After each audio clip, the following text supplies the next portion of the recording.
Voilà donc un homme qui dirige notre pays sans la moindre qualification.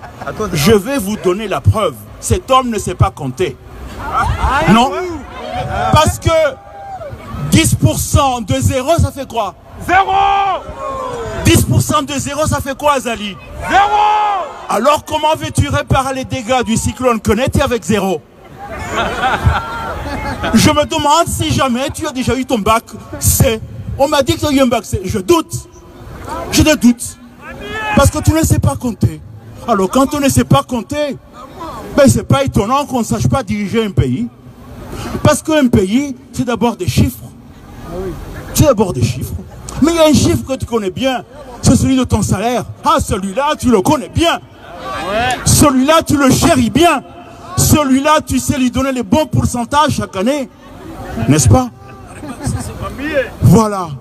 Voilà qui tu es. Tu ne sais pas compter. Tu ne peux pas diriger notre pays. Par contre, tu t'es érigé un titre de colonel qui te donne le droit de commander des pauvres militaires. Ah, les pauvres. Ce sont nos frères. Ce sont nos frères. Que tu obliges à tuer d'autres frères. N'as-tu pas honte?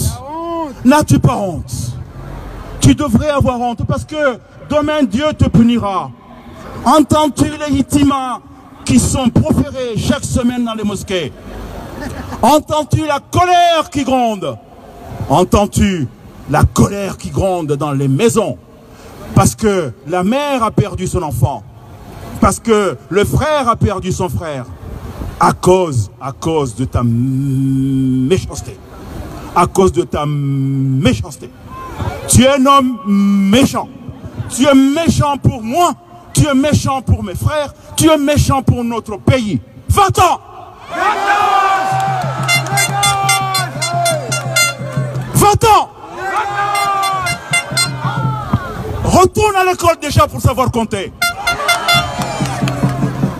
Autour de toi, tu t'es entouré de gens incompétents parce que la première qualité d'un responsable, c'est savoir bien s'entourer. Vous le savez ça. Comment veux-tu gouverner un pays si tu es entouré de gens qui ne pensent qu'à piquer dans la caisse, madame? La caisse, elle est remplie de la sueur et de la fierté et de la force de ceux que tu traites de laveurs de toilettes. Alors je vais te dire, Azali, moi j'ai été laveur de toilettes quand j'étais étudiant. J'ai été laveur de toilettes parce qu'il fallait que je paye mes études. Et je n'ai pas honte d'avoir été laveur de toilettes. J'ai été manutentionnaire. J'ai frotté des carreaux. J'ai été garçon de café. Et je n'ai pas honte de cela. Tu as tort d'insulter les gens qui ont des petits métiers parce que ce sont ces petits métiers qui font que tu as ton salaire mirobolant. Oh bête immonde! Oh bête immonde!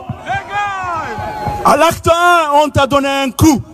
À l'acte 2, on t'a donné un deuxième coup. À l'acte 3, on t'a donné un autre coup. À l'acte 5, aujourd'hui, le coup est immense. Mais mes amis, la bête respire encore. Mais nous n'allons pas nous arrêter là. Nous allons donner d'autres coups. Nous allons donner des coups à Genève. Nous continuerons à donner des coups à Dakar. Nous donnerons des coups à Lyon. À Saint-Denis. Aux États-Unis. Partout dans le monde. Il n'y a nulle part où la bête pourra aller se cacher. Tout l'autre jour, il disait à un journaliste qui lui demandait « Mais enfin, monsieur... Mais enfin, monsieur le président... » Enfin bon, je n'ose pas dire président. J'ai envie de dire plutôt colonel Azali.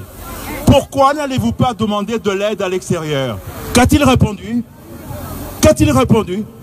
Il a dit, je ne peux pas y aller parce qu'on ne m'aime pas. Il a dit ça comme rien. Hein? On ne m'aime pas. Vous vous rendez compte? Un président qui est censé nous représenter à l'extérieur, qui dit, je ne peux pas aller demander de l'aide parce qu'on ne m'aime pas. Mais sais-tu au moins pourquoi on ne t'aime pas? Parce que tu écrases ton peuple. Parce que tu tues ton peuple. Parce que ton peuple ne t'aime pas. Alors va-t'en. Alors va-t'en. Parce que ton peuple ne t'aime pas. Il y a même ton village ne t'aime plus. Je suis sûr que même tes enfants ne t'aiment plus. Même tes enfants ont honte de toi. Les autres présidents ont honte de s'asseoir à côté de toi.